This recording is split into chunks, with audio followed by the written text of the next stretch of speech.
What is happening, y'all? I got a big grin on my face because I am going deep, deep, deep, deep into my mystery reading bag. Okay, I'm going into my bag now. It ain't a bag. It's not a bag anymore. It's a pocket space, a space pocket. So I'm falling to this abyss of a space pocket, going back into reading my mysteries. Okay, so I decided to dedicate the month. I don't know what they were dedicated, but I decided to use the month of August to pick back up where I left off 2 years ago, 2 summers ago, where I was reading the top 100 mystery novels of all time.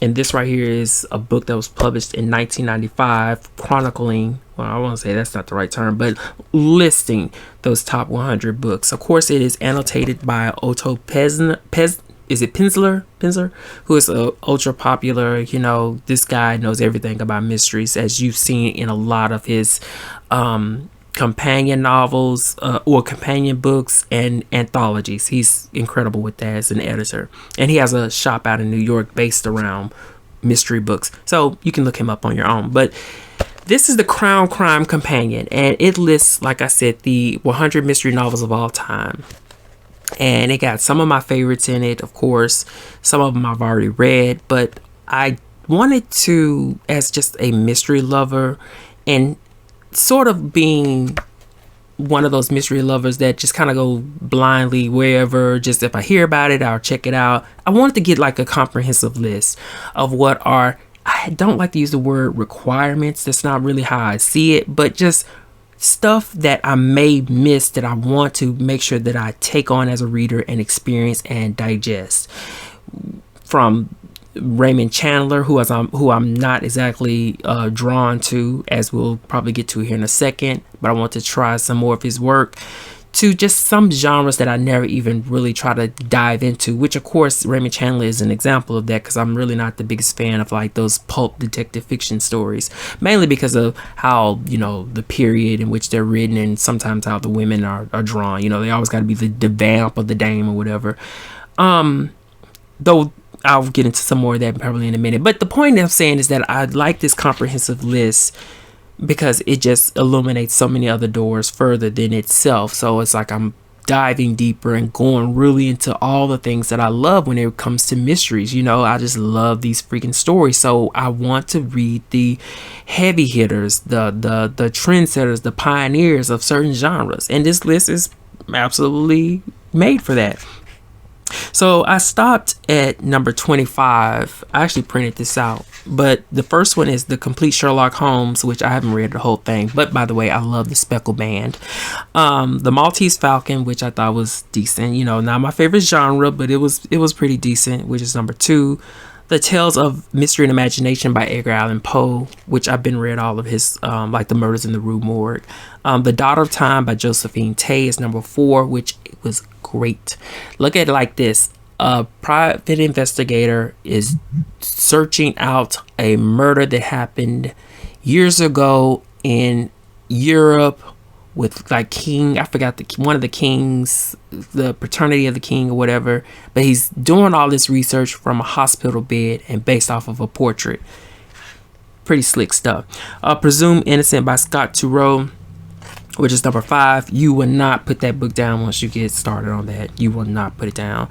The Spy Who Came In From the Cold by John Le Carre. I hope I said that right. The Moonstone, been read it, absolutely amazing. The Big Sleep, read it years ago, didn't like it, was bored with it, but I'm gonna try to give Chandler some more chances. Rebecca, absolutely loved that, read it years ago. And Then There Were None by Agatha Christie, of course, was decent. Anatomy of Murder by Robert Traver.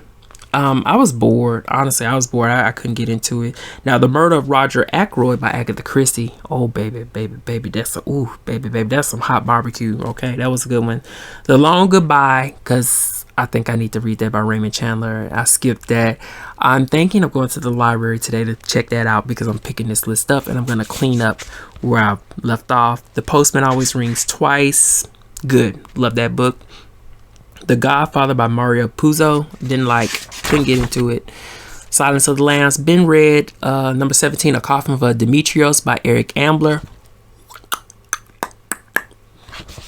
I don't like to use the word recommend, but if you want a spy thriller, that is a good slick one to get into. Number 18 is Gaudy Night by Dorothy L. Sayers. Now, look, I gotta scratch my face now. Gaudy Night is a freaking mystery beast, and it's interesting because there's no murder in it, none whatsoever. It's really about this slew of pranks taking place on this college campus, in which Peter Wimsley and his becoming fiance Harriet Vane, I believe her name is, but Harriet Vane carries the story. She's a mystery writer, but she's going back to like her alma mater or something like that. But that right there, Gaudy Night, is a freaking beast. I think the biggest thing that really pulled me into that book is just the sheer immersiveness of that whole experience. So Gaudy Night is a beast for mystery readers. That's one to take on. 19 is Witness for the Prosecution by Agatha Christie. Number 20 is The Day of the Jackal by Frederick Forsyth. Didn't care for the third act, but the leading up two portions, incredible. Farewell, My Lovely by Raymond Chandler, which I need to go to the library and check out to clean up. The 39 Steps by John Buchan? You know, I do remember this book. It was real short, real quick to get through. Decent, we'll leave it at that, but it was so short and easy to get through that I don't think it kind of flew over. The Name of the Rose by Roberto Eco, which I got here. I started to read this during that summer, and that's kind of I think where I left off, because it's such a dense book to get through, very dense with details. Crime and Punishment, which I spoke about. So I left off on number 25, and these are the books that I'm going to be reading in August. So I'm currently reading The Eye of the Needle by Ken Follett, and I'm on page 130, and this right here is a page turner. It is a page turner. It has to do, there's three running threads going on here. The first one, the primary one, is this German spy / assassin who is trying to gather, of course, intelligence to report back to Adolf Hitler. Okay, the Nazis. That's his primary job. He's in London during all this, and of course you got all the spy thriller, well, just not really thriller, but it's a lot more slow burning than that, but all the spyness is taking place. Now the opposing narrative has to do with two MI agents who of course are trying to stop him, trying to thwart him, trying to uncover who he is, his identity, how slick he is, and then of course intervene on him relaying some private or some espionage information to the Nazis. The third story has to do with this woman named Lucy, who, as far as I've read, has absolutely nothing to do with this world, but she is struggling with her marriage, considering the fact that after their marriage, her husband and her got into a car wreck in which he lost his legs. So he's wheelchair bound. They decide to go onto this island to live. He is not only traumatized, but he is angry and upset because his incident that crippled him subsequently cost him his military career. So he's very upset, he's very angry, and their marriage is not in the best order. But I've yet to get to the part where all of these three different narratives come together and converge, but I'm slowly getting there, and I'm excited to see where it goes, because my favorite parts is actually Lucy's part. That's where all the drama is, honestly. Lucy just trying to get this man to love her. So that is The Eye of the Needle. I can't wait to see. I think it's one of those things, like this German spy named Faber is so not only a spy and slick and smart and intelligent, but he's also an assassin. He murders people who see his face. Like, how, I guess my anticipation is how much of that darkness is Lucy going to be able to maneuver through, which is what I'm assuming, to uncover, like, how can she convince him to either give up his past, give up his role, or is she going to be an influencing force to him meeting his objective and reporting this secret intelligence that he's gathered? So that is The Eye of the Needle, and it is good, and I cannot wait to go and turn this video off and read some more of it. So after The Eye of the Needle, I got Rumple of the Bailey by John Mortimer, which is right here. This is the next book I'm going to read. It's actually a collection of short stories. This is supposed to be like a much more British humorous type of mystery series.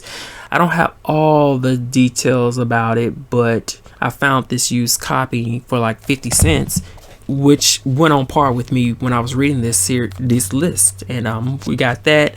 Number 27 is Red Dragon by Tom Harris. Of course, that's the second book second or prequel to The Silence of the Lambs. I tried to read that. I'm kind of good. I'm good. The Nine Tailors by Dorothy L. Sayers, which I got here. This is, of course, one of her Peter Wimsley books, which has a lot to do with bells and religion and spirituality, and of course the intrepid, I just want to use that word, Peter Wimsley coming about. So cannot wait to read this. Dorothy L. Sayers is, she is like right there with Agatha Christie. And honestly, I would say that I enjoy Dorothy's work a lot more than Agatha Christie, and that's just keeping it real. Number 29 is Fletch by George MacDonald, which I got my own copy here. Took a minute to find one, but we have Fletch here, which of course this is there's a movie based off of, featuring who is that Caddyshack man? I can't think of his name, but we're not gonna get into that. I do love that song by Stephanie Mills though, Bit by Bit. But Fletch it's a spy novel. He's an investigative reporter whose methods are a little unorthodox, because I think what he does is he changes his appearance all the time. Like, he completely switches up disguises to solve mysteries. And there's also a lot of humor embedded within this series. So there's Fletch. And then number 30 is Tinker, Tailor, Soldier, Spy by John Le Carre. I hope I said that right, which I got a copy here that I bought at a used bookstore during my going through this list. So of course, I read The Little Drummer Girl and The Spy Who Came Out of the Cold, but this is my first time reading a specific Smiley novel. And Smiley is this author's number one series, number one spy, who carries like maybe, I don't know, a number of different books, but this is somewhere in the middle of the series. And if it's on this list, that means it needs to be read. I can stop there, but I gotta go to the library and get a copy of The Thin Man by Dashiell Hammett, which is what I want to do today with so much excitement. And then I got number 32 is The Woman in White, which I already got down here. So that The Woman in White will be a good closer unless I decide to keep going more. But that is it. I am going to be going forward in the Crown Crime Companion and reading these popular mysteries. I doubt I can get to all 100 within the end of the year, but we are going off to a good start with The Eye of the World. The Eye of the Needle. I'm thinking of Robert Jordan, child. Anyway, the library is about to open. I'm going to go collect these books and try to do some cleaning up while my Chandler reads.